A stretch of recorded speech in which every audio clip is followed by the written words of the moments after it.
Hello and welcome to the ImpediMed Academy webinar series hosted by ImpediMed.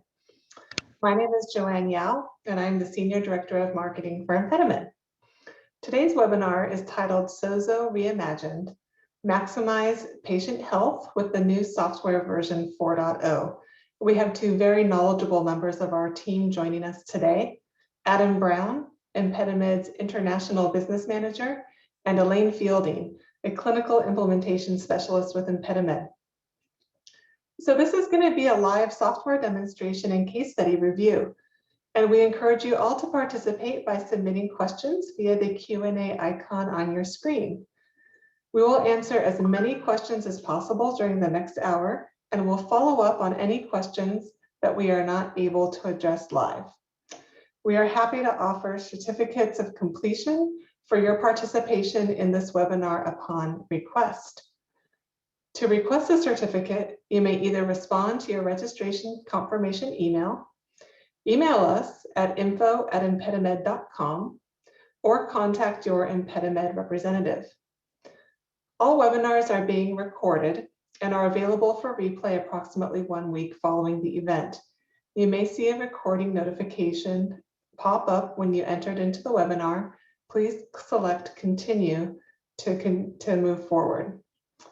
You can find our replays on ImpediMed's Oncology YouTube channel, and make sure you subscribe when you visit our channel. Version 4 is our 4th generation of SOZO software. It brings all of the benefits of prior versions and adds new features like an intuitive redesign, which improves data review by putting results and history all on one screen, new data with body composition reference ranges and the segmental analysis, and enhanced privacy and security features. If you compare features of version 4 to prior versions, you will see that we now offer support of both Android and iOS tablets, many data management features such as groups, tags, and notes, and we continue to prioritize the privacy and security of your patient data. So now to start the webinar, I would like to ask Adam and Elaine to come on video and off of mute. Hi, Elaine. Hi, Adam. Thanks for joining. I wanted to go ahead and start with a quick introduction. And Adam, why don't you go ahead and go first? Would you please tell us a little bit about your current role at ImpediMed? Yeah, thank you. Thanks, Coris. Lovely to be here this morning. So I'm based in Brisbane, Australia. Welcome to everyone in Australia that's watching, but also in the US and globally. So my role with ImpediMed is International Business Manager. So I've been in the role for around about 5 years. So my background's more exercise science and sports science. So that's why I'm obviously talking about some of the body composition information, but fantastic to be here. Looking forward to it. Please send as many questions as you can through. Happy to help where we can. So thank you, Joanne. Thanks, Adam. Really glad to have you here. Elaine, thanks for joining us. Would you go ahead and introduce yourself, please? Sure. Hello, everybody. My name is Elaine Fielding, and I am on the East Coast of the United States. I'm in Delaware.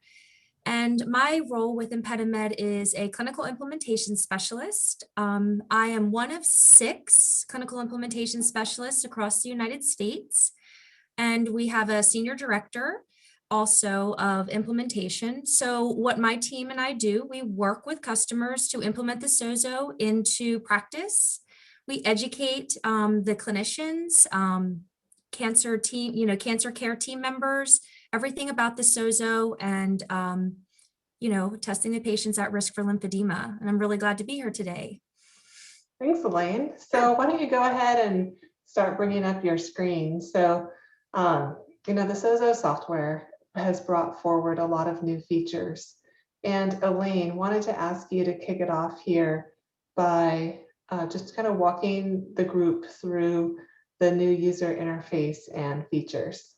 Yep. So I am sharing my screen now, the version 4 SOZO Digital Health Platform sign-in screen.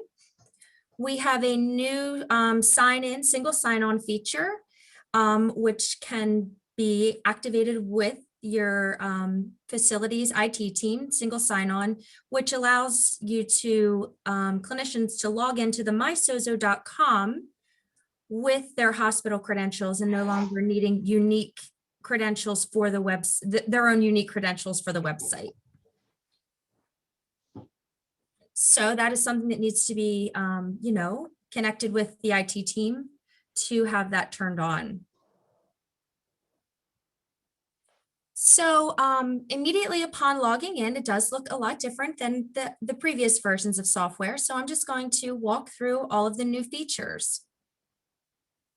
Up in the top right-hand corner, we have the settings tab.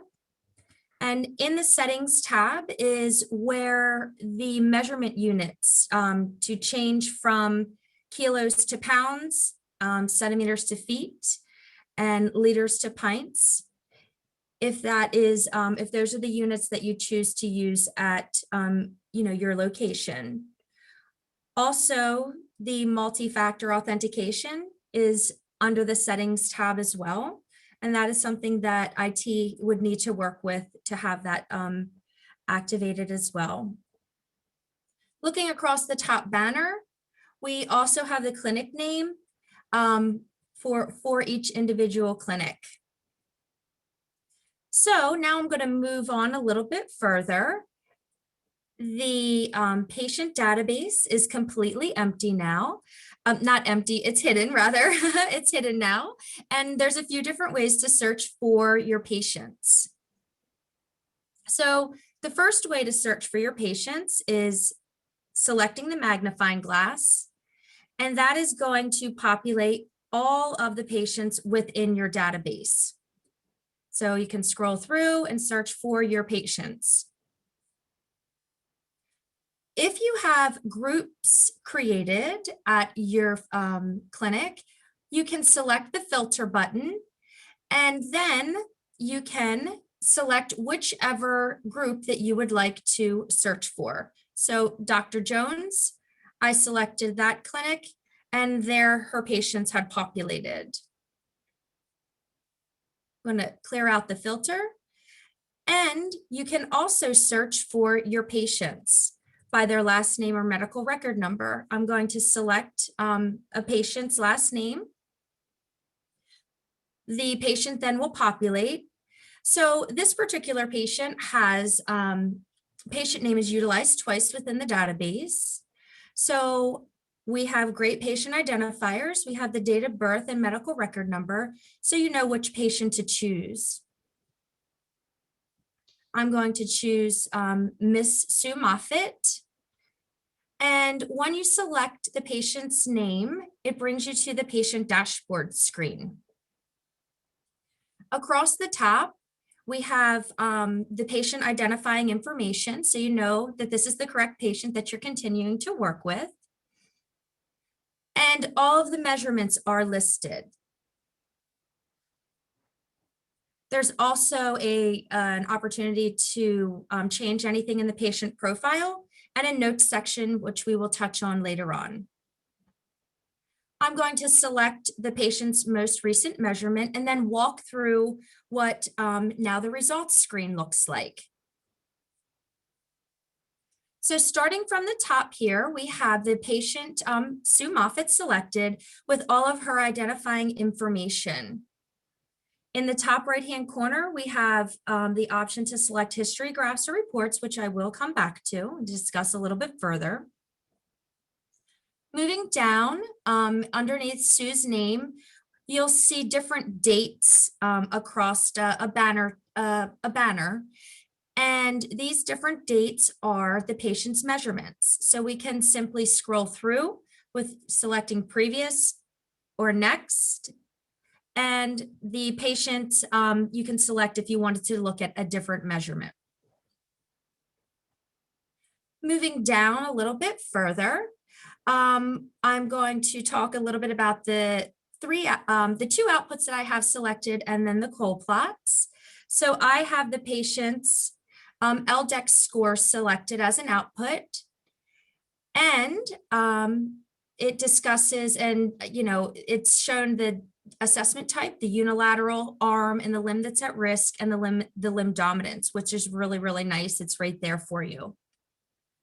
Also, a great added feature is that you can set the baseline on the results page now. And you can see the LDEX score along with the history graph by scrolling down for the patient. Next is the body composition tab that has the tissue and fluid outputs that Adam will talk about in detail in just a few minutes. The Cole plots are still available to review if you would like to look at the Cole plots. The high quality, low quality, and medium quality are also displayed. We really want to achieve high quality Cole plots, and the LDEX score will automatically populate if all of the Cole plots are of high quality. And I'm sorry, the Cole plots are a graphical representation of the measurement of the data. Over here in the right-hand corner, we have an option for tags, and you could delete a measurement if you would like. I'm going to come back over to the LDEX. Coming back up to the top right-hand corner, we have a new way that you can populate your history graphs so they can be individualized and tailored. So I'm going to select the history graph. And since I have LDEX chosen as an output as my first one, the LDEX history graph populates automatically. So I'm going to select graphs.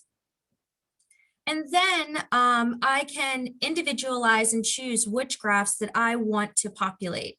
So for this particular patient, I will choose skeletal muscle mass and fat mass, and then select apply.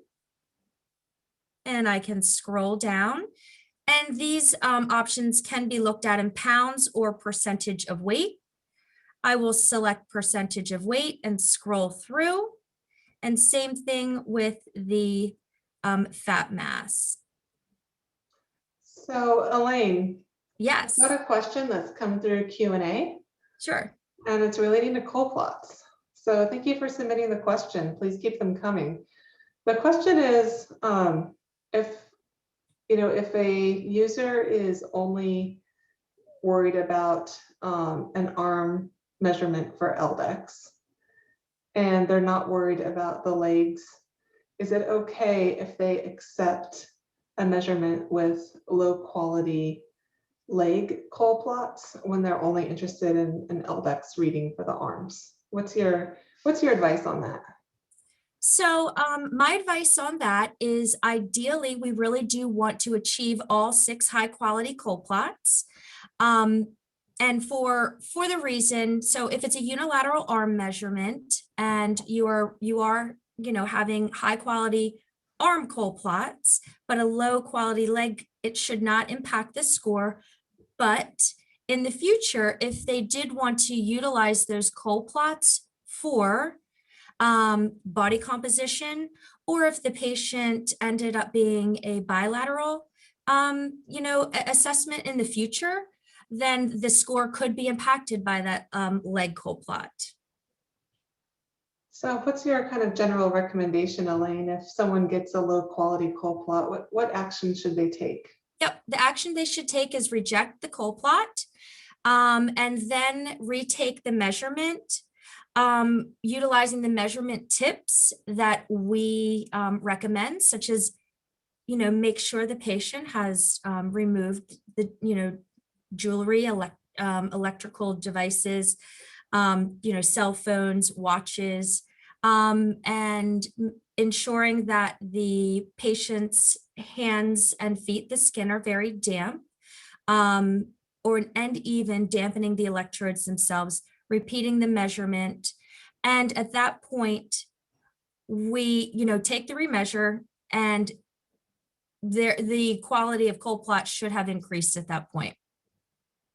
Thanks, Elaine. That's really helpful. And one just housekeeping question.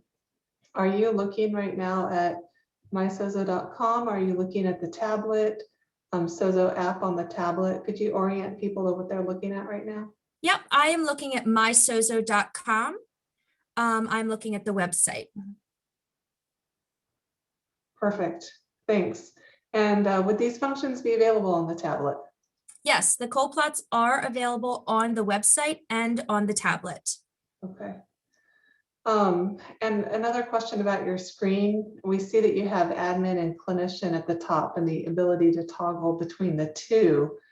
The user who submitted the question said that they have 2 separate logins right now. Does this version allow one login for both admin and clinician?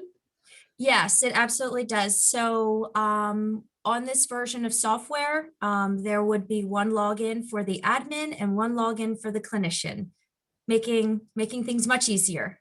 Yep, so if you as a user play both the admin and clinician role in your organization, you can access both the admin and clinician functions with a single email address. That's correct. Perfect. Perfect. Do I have any other questions? We have another question about LDEX and if you change a patient from unilateral to bilateral, can you continue using the original unilateral assessment, or would you want to change it over to bilateral? How would you handle it if you have a patient that's originally unilateral and switches over to bilateral? So I would make sure that I did have the score recorded in, in the electronic records. But I think that's something that, we would look into a little bit deeper at an individual, situation, and then assist them with that at that time. And maybe you could just open up the patient profile really quick and Okay. just show where that change would occur. Sure.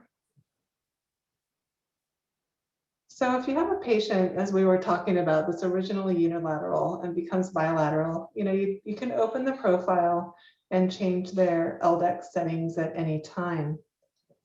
This is going to back calculate all of the data to the original assessment. So at any time you can either view unilateral or you can view bilateral. If there's a point in time when that transition occurs, you're going to want to demarcate that that's the transition point at which that patient is now a bilateral risk patient. And we do have some new features like tags that would help you be able to demarcate when that point in time is, and Elaine's going to get into that tagging feature. That's it. That would be a great time to utilize tags. Yes, Joanne. Yeah, so perfect. Thanks, Elaine. Why don't we continue? And there's some more questions coming in, but you're going to get to them. So I'm going to go ahead and ask those when we get to that section. Okay, great. So I reviewed the customizing and individualizing the history graphs. And then we also can print the report for a patient simply by selecting the purple print report button and then select LDEX. And if you wanted to choose the body composition, whichever body composition outputs that you would like, you could simply select those and hit apply, create. And then that will populate in the bottom left-hand corner, and it can be uploaded to electronic records or printed for the patient. All right. So now I'm going to back out of the results tab on the mysozo.com. And I'm going to, now I'm back onto the patient dashboard. So this is where some of our new features are. And one of the new features is a patient note. Patient notes can be applied to any circumstance surrounding, a clinical scenario for a patient, or we have a new feature called tags. The tags label a measurement and make it quick and easy to identify a circumstance surrounding, the measurement. So Elaine, let's talk about tags a little bit more. I mean, Sure. really interesting feature. Could you talk a little bit more about what it is and some of the ways you and your team are suggesting it could be used in practice? Yeah, so tags are a great way to quickly reference a measurement. So for example, on this particular patient, I have labeled a 3-month measurement, a 6-month measurement, kind of to demonstrate where the patient is within their surveillance.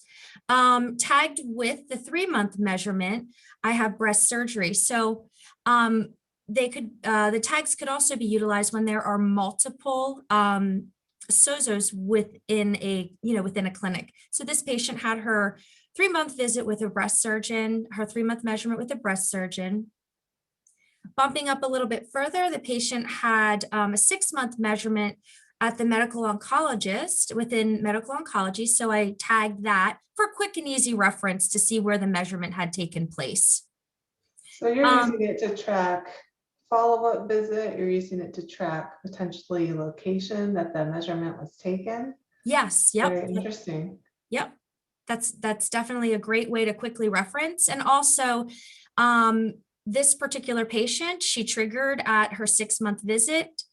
And then the patient came back to the medical oncologist to have her, her post-treatment measurement, and it was resolved at that point in time. So I tagged that as a resolved measurement. Nice. Adam, what are you kind of seeing and with the customers that you work with internationally? Are you seeing tags being used similarly?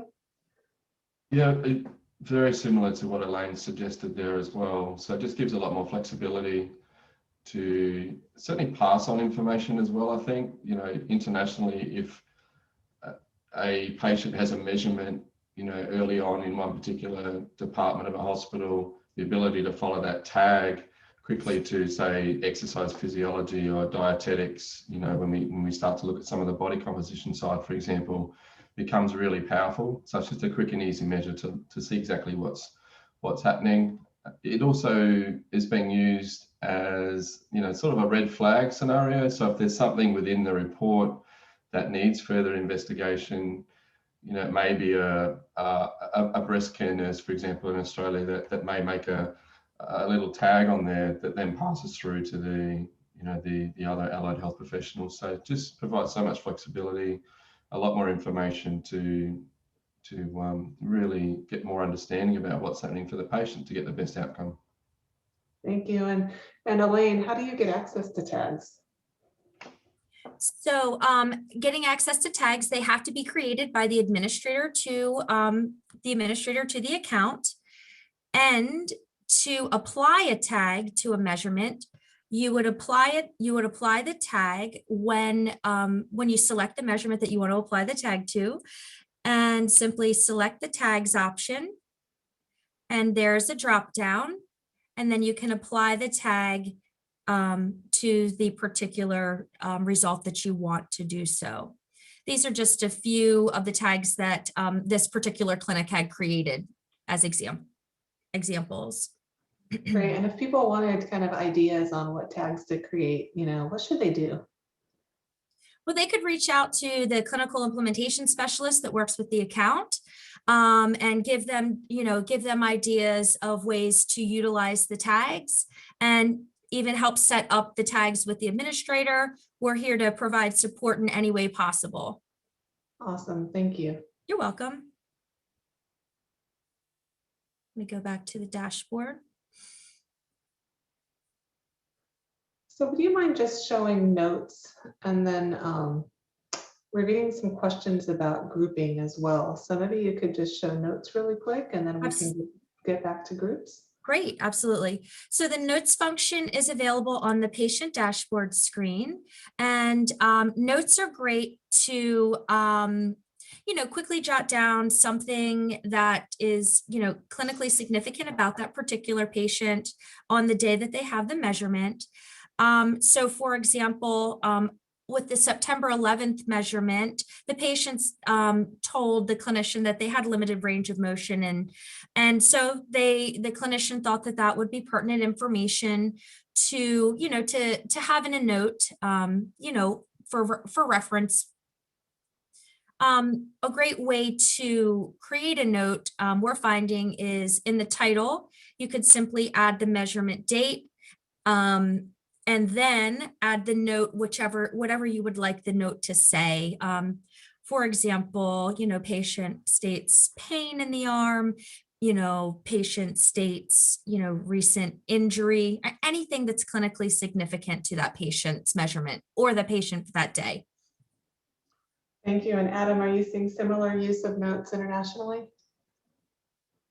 Yeah, definitely. Again, the more information we have, for our patient, the better outcome we achieve. So I think we'll start to see, the note functionality, the tag functionality, the grouping become, very integral in what we're doing with SOZO. And actually adding on from the discussion around tags and groups and also notes as well, I certainly encourage, team members to get together and really determine, what groups they're interested in utilizing, what tags, and also how they're going to utilize notes. So everyone's kind of on the same page with that. And then obviously they're going to move that information forward to achieve what they want. So fantastic new features. I think there was a lot of interest in these types of features early on, which we didn't have on some of the earlier versions, version 1 and 2. So I'm excited that we've got that information now with version 4.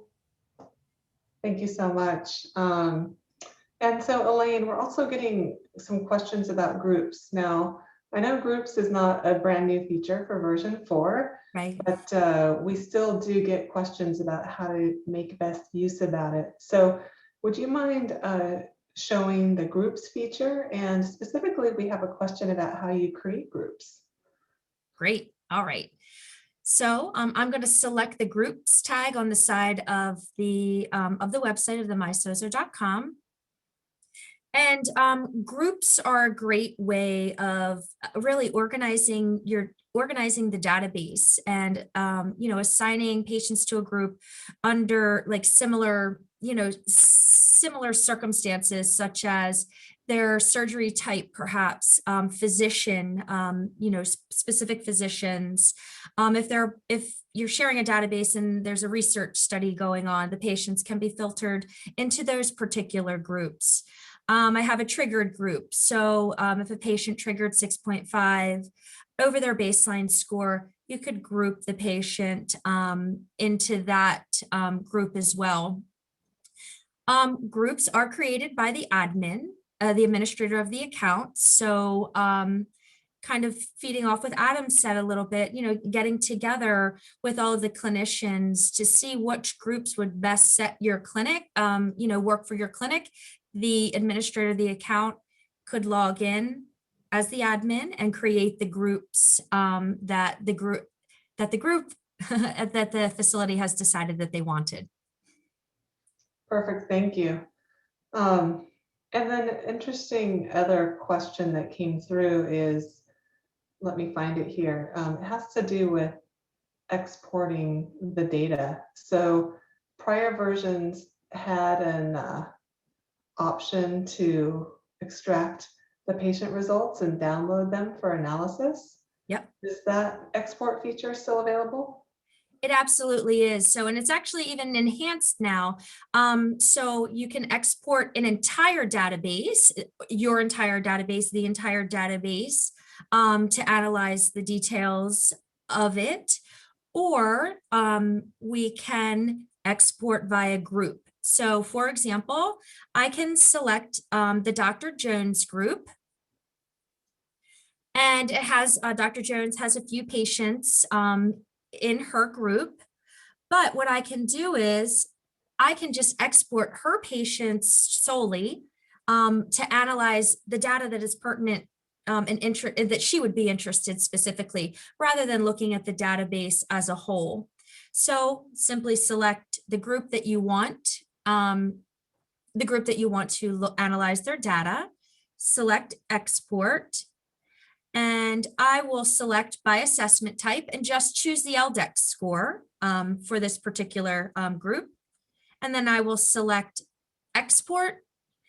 And what it will do is it will generate an email that will go to the clinician's email address requesting, and there will be a link, access the link, and it will have your data to analyze within a spreadsheet. Perfect. Thanks, Elaine. And one other question about groups. How do you add and remove patients from groups? So there's a couple ways you can add and remove patients from groups. So I'll just, since I'm in this particular group right now, I will select the patient and I will go to the patient's profile. And I can take her out of the group that she's in and then hit save.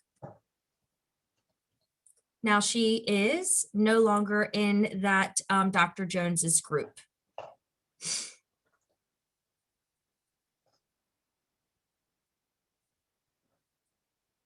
All right. Thank you, Elaine. You're welcome. And also, I apologize, the edit members group, I'm sorry. I was staring right at it and I didn't click on it. And you can also select the edit members up in the top right-hand corner and select which patients that you want to remove that way as well. And, you know, you can move into different groups utilizing that function also. Excellent. To do multiple patients at once. Yes, absolutely. Yeah, perfect. Okay.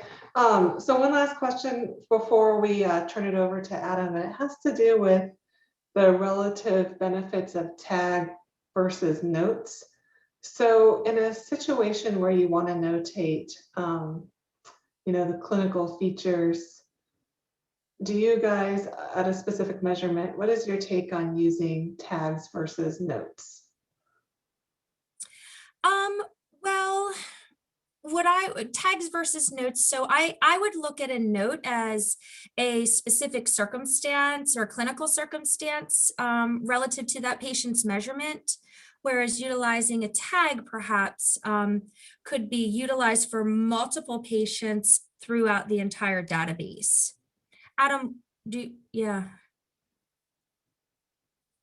Yeah, no, I agree with that, Elaine. I think, you know, I look at a tag as a, you know, just a really quick, simple way to identify something with a particular patient. And as you're right, it will cross over, you know, the patient groups. You know, a note, you can obviously have a lot more detail. You can make some very specific suggestions potentially within that. So I think a tag is a quick and easy way to review patient information, and you'll see with some of the body comp information that I go through in a minute how potentially it can be used on that side as well. So, but yeah, I think certainly agreeing with Elaine on that one. Thanks, Adam. Thanks, Elaine. So Elaine, why don't you go ahead and stop sharing, and Great. we'll let Adam start sharing here. So thank you so much, Elaine, for going through that demo. It's really well done, and it showed the benefits and features of SOZO 4.0. So, thank you. You know, one of the most important aspects of SOZO is the data that it provides about your patients. And there's 4 individual assessments, each of which are licensed separately: unilateral LDEX, bilateral LDEX, body composition, and segmental analysis. And, you know, LDEX is really about that, measuring the extracellular fluid buildup in a limb for the assessment of lymphedema. And it's unchanged for SOZO version 4. But our body composition and our body composition analysis has changed with the reference ranges, and the segmental analysis is completely new. So Adam, yeah, let's start with body comp. Would you please show us what's new? Yeah, happy to. And I think this is the screen, just following on from our last conversation, just around tags and notes. So this is an example of some measurements through my clinic that I did late last year. So it's a weekly measurement looking at really changes in body composition. So we'll go through obviously the body composition side in a lot of detail, but you can see as an example on the tag side, from my side, I've got down the bottom of the screen here, you know, 10 WC, which is a 10-week challenge start.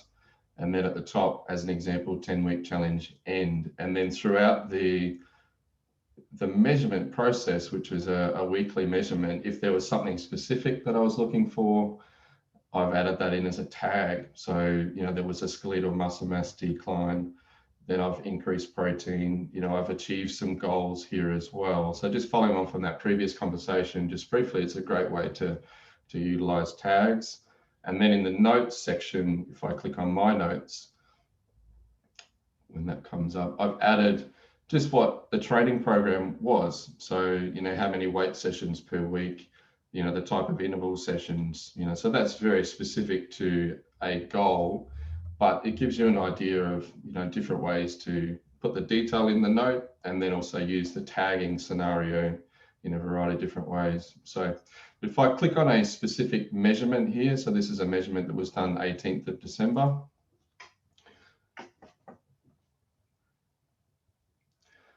That will load up. So following on from what Elaine has already gone through, you can see we have that traditional LDEX information that comes up because that's selected for this particular patient. You'll also see body composition, segmental, and col plots. So the biggest change, I think, with version 4, for those who have used previous versions, is body composition is now one individual license. So previously with version 3 and below that, we had obviously the LDEX measurement that we were used to. We would have had a tissue license and a fluid license. So I think that the biggest change is combining the overall body composition licensing into one format. So if I click on body composition, it is a very different look and feel from what we've had before. So it's broken into 3 separate categories. So we have fluid analysis and then the relative applications for that. Then we have tissue analysis, which brings in things like skeletal muscle mass, fat mass. If I go down a little bit further, we have metabolic report, and then all of the information that comes on there. So the traditional things like BMI, weight are all found in that metabolic report. So that's probably the biggest change. If you've used the body composition component before, it makes it very simple and easy to follow through on how to actually interpret some information with the body composition licensing. If any of you have been on my previous webinars, or when you're trying to think about how am I actually going to utilize body composition for my patients, we need to make sure that we're looking at all of those 3 specifics. So fluid is really important to the overall body composition measurement. Obviously muscle and fat, you can't just look at one particular parameter such as fat mass as an example and try and determine exactly what's going on with your patients. So the way we've structured version 4 is fantastic in my opinion. It allows the clinician to run through the program and find the information that they need, looking at it as a whole measurement rather than one individual parameter. The second thing you'll notice is on the right hand side. So I think early on there was a lot of request for references. So you can see all of the information is really available per each parameter. So just using total body water as an example, we have the current measurement in liters, and also we have as a percentage of overall weight, which is very useful, again, depending on what you're looking for each individual patient. And then we have on the right-hand side, the reference ranging. So total body water uses a mean and standard deviation reference ranges. The data comes from some internal analysis from ImpediMed directly. You'll see that we have a mean for this particular patient of 57.1. So what does that mean? So looking at whether it's a male or a female is the first way we distinguish the reference ranges. And they're also age dependent as well. Depending on the type of range and the spread of that range, it may be a 10-year to say a 20-year difference in terms of the standard deviation. So if you know around about standard deviations, roughly we know that 65% of the population would sit between -1 and +1 standard deviations.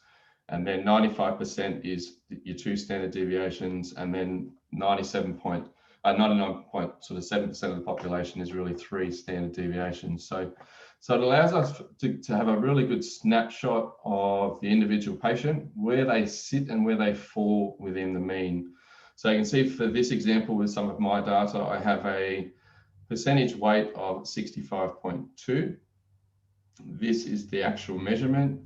I've also set the baseline. So as Elaine alluded to with LDEX, it's a very simple process to find the baseline measurement, set that baseline that you want, and then you'll see the little line that comes up on the screen there as well. So it gives me a lot of information in a very small space, which I love. You can have a quick look at what we're trying to achieve, per parameter or per patient, to really make sure that you deliver the right message. So body composition, it's fantastic to have all of this information, but we really want to understand what parameter do we want to look at, what parameter are we trying to change, and then how can we use that information to motivate your patient moving forward to get the best outcome.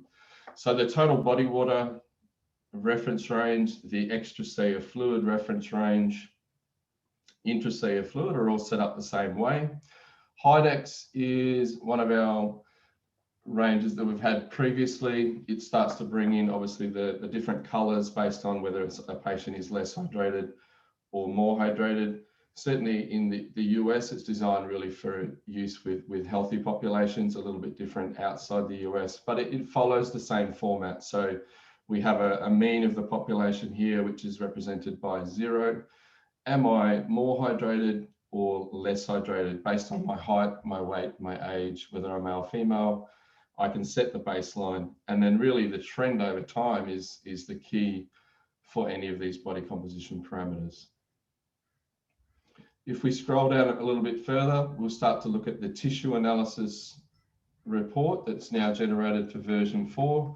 So again, skeletal muscle mass, it will give me my kilograms and also my percentage of weight. It'll show things like change from my previous measurement, change from the baseline measurement as well. So we can have a really good idea with a patient and say, okay, from the previous measurement, you've increased your skeletal muscle mass by, in this example, 2 kilograms.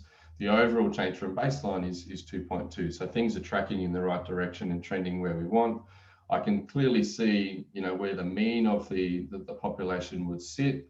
I know where my baseline started from, and my last measurement has obviously improved from that area. So I have all of the information at my fingertips to really make a very strong argument to continue the program that I'm working with, to continue the treatment, the rehabilitation, the prehabilitation, those types of things as well.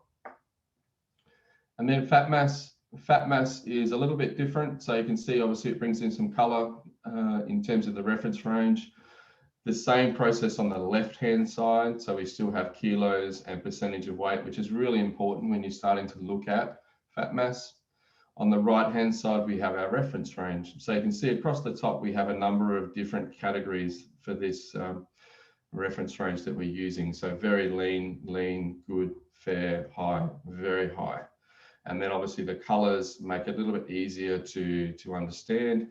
Again, it's an age and also whether it's a male, female reference range. So this was adopted from the American College of Sports Medicine. So they have a very large database of patients. So it's a very broad reference range that we've used. It looks at a range of ethnicities, with a range of age groups, male, female, and the like. So we've adapted it slightly because it certainly fits the oncology space. So as an example, this is one of my measurements, which is saying that I'm 10.9 kilos, a percentage weight 10.9%, because I'm roughly 100 kilos or 220 pounds if we talk from the US side, but which for me is fantastic. I'm pretty happy with that. But very lean or lean may not necessarily be a positive result for another individual, going through chronic disease, illness, cancer as well. So it allows the clinician or the therapist to adapt what they're trying to achieve with this particular range, depending on the actual patient they're dealing with as well. So very lean is great.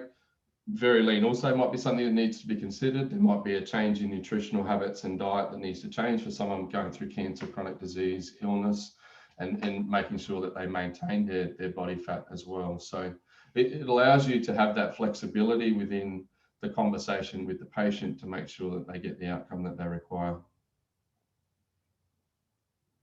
We still have our traditional measurements in the body composition space. So fat-free mass comes up as well, again with a percentile in terms of, you know, where I would sit.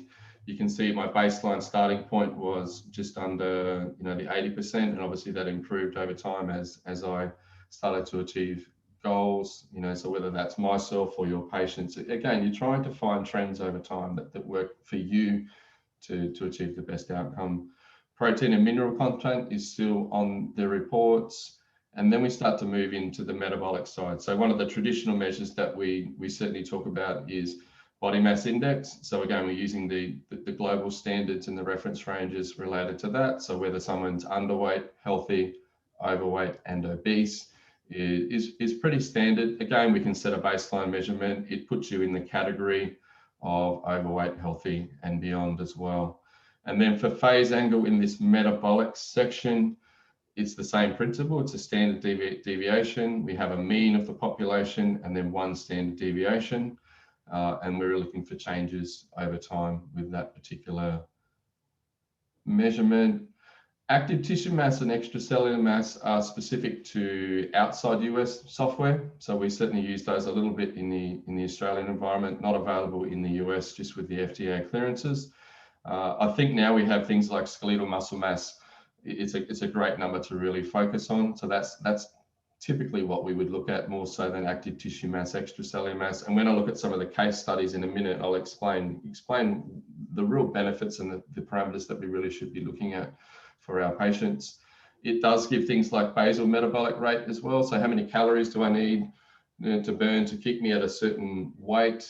You can see, you know, for this particular result, 1932 calories. So if I lied on this table for 24 hours and didn't move, it gives me a pretty good idea of what my basal metabolic rate calorie burn would be.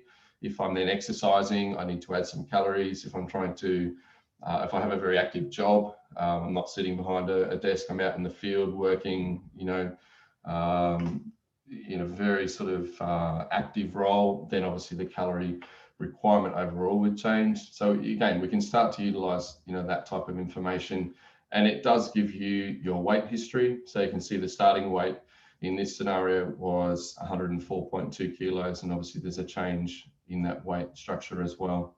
So Adam, got a question here about baseline. When you set a baseline, do you use your first measurement? How do you typically choose a baseline? Yeah, really good question. And the answer probably depends a little bit on the circumstance for the patient.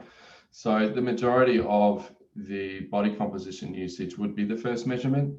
So again, if it's tied in with LDEX as an example, we're trying to get a pre-treatment baseline measurement on our particular patients. It's a fantastic opportunity to also get some baseline measurements for some of the key body parameters, you know, skeletal muscle mass in particular. If we know a starting skeletal muscle mass for a particular patient early on in their treatment, it allows us to monitor that over time, make any changes that are required.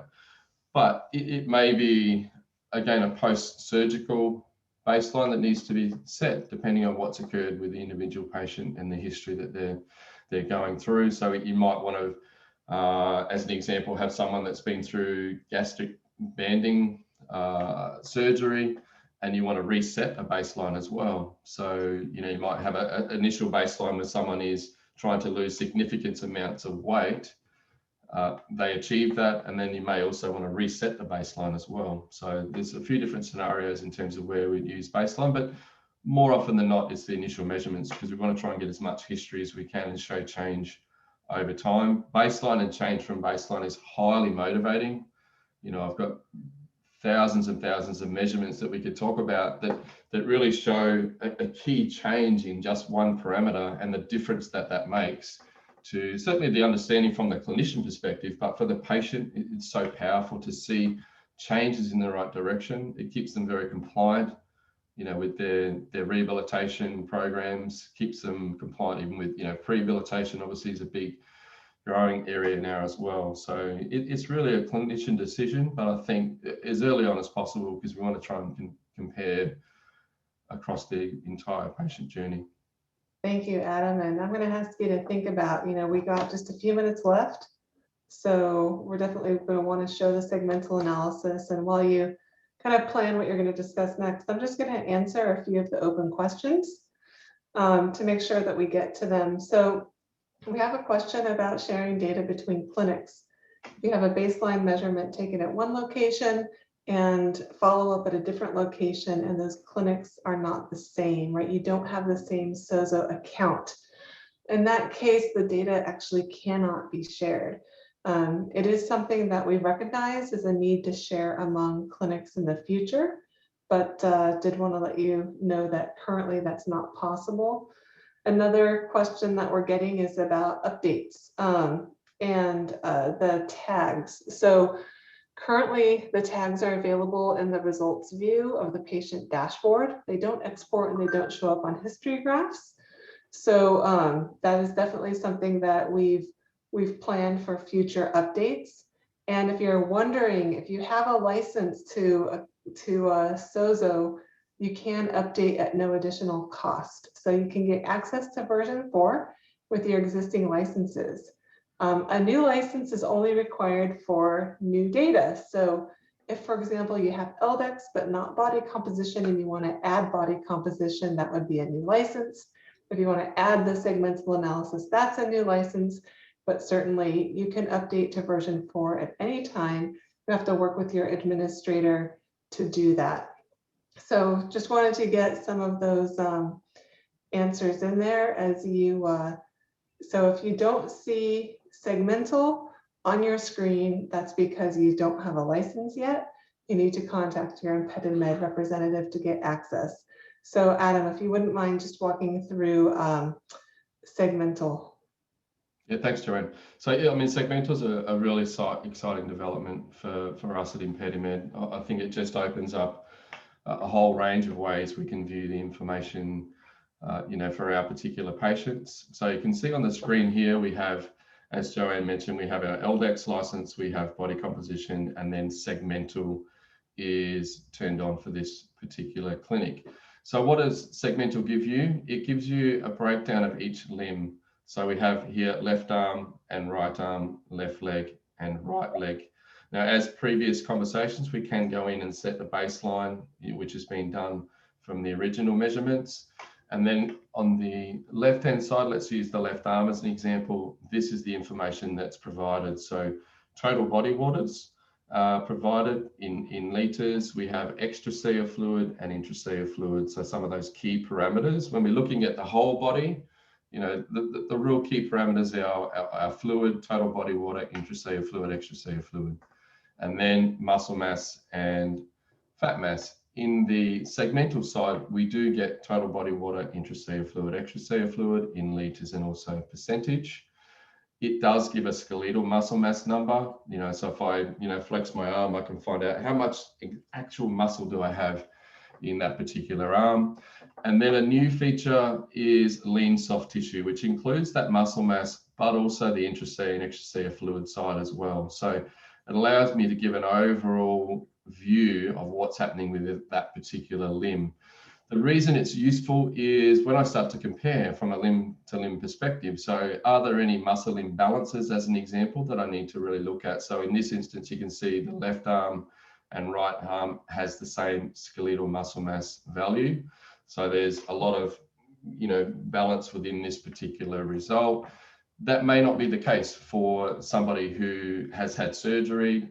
They've had things removed on one side of their body.